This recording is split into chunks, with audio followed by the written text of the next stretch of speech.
All right, so something that I've been working on the past few months is called the spiral of healing, and it looks like this. So something happens in our world that triggers us, and so we're gonna call this, a big T right here. That's our trigger, and because of our experiences or because of what we've gone through in the past, our brain responds to whatever that stressor or trigger is immediately with turning our alarm center on, right? And so we react. So that's sort of what happens first. And based on, where you are in your process or your level of healing, or really based on what your history is, what your experience is, you might not have a whole lot of control over that right now. Okay. And that's okay, right? But you can notice when you're in a reaction. You can notice when your heart is thumping, when you're ruminating about something that happened earlier in the day, when you're immediately sort of short of breath or feel like you're getting ready to fight, or run or give in to something. So you can notice when you are in an alarm state or in a reactive state. And in that moment of noticing, can you allow that to happen for a moment? Can you not resist it or try to figure it out, but just break for a moment and allow seeing what your body is doing and allowing it to do it just for a moment? When you do, you get a pause. And in that pause is the moment that we can grow, that we can begin our healing. Okay. So that's going to move us to something like responding. All right. So you have the opportunity to then respond to whatever your trigger is, whatever's going on in your world, instead of having to just react in it. Because when you react only and you don't know what's going on in your body and you're not moving toward responding, right, instead of just reacting, you actually just strengthen this cycle right here. And it's just going to keep happening more and more and more. But when you pause and you can know what's going on and you allow it to happen, you get a sense of break and distance from this first phase, this reaction phase. And you can respond. And how do you do that? There's a couple ways that I think are important to do that. One, you label what you're feeling. So, you name it to tame it. You see what's going on, what you're feeling. Okay, right now I feel afraid. Okay, right now I feel stressed. Okay, right now I feel worried that my video is going to mess up or whatever it might be. All right. So you name it to tame it. Name whatever your experience is. And then if it's something that's not super positive, right? Generally it won't be if you're being triggered by a stressor.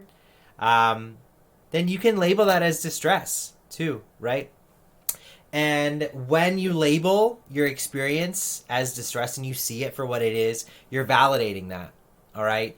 When you validate it and you label it as distress, then you actually activate some parts of the brain and your body, that in your heart too, that's going to allow you to soften into yourself, into your experience. And so that's called self-compassion. And so other than naming your feelings, you can also give yourself a compassionate response. And that might look like, putting your hand on your heart and giving yourself a little bit of safe physical touch, safe, healthy touch, and closing your eyes and taking a deep breath. I'm in distress right now, and I'm sorry that you're hurting. You can say to yourself, calming. When you respond compassionately to yourself in your distress, then you begin the steps of soothing the nervous system, okay? And you're rewiring that whole process and that whole cycle so you don't have to get stuck in the reactive phase again, okay? So you can do that. That would be phase 2, right? Reacting and then responding, though, after you get your pause. Real healing, though, okay? Real sustainable movement toward growth comes from something that is in the third phase, which is releasing. All right, so how do you heal from the triggers and the stressors, and how do you really heal this cycle right here and stop it from happening?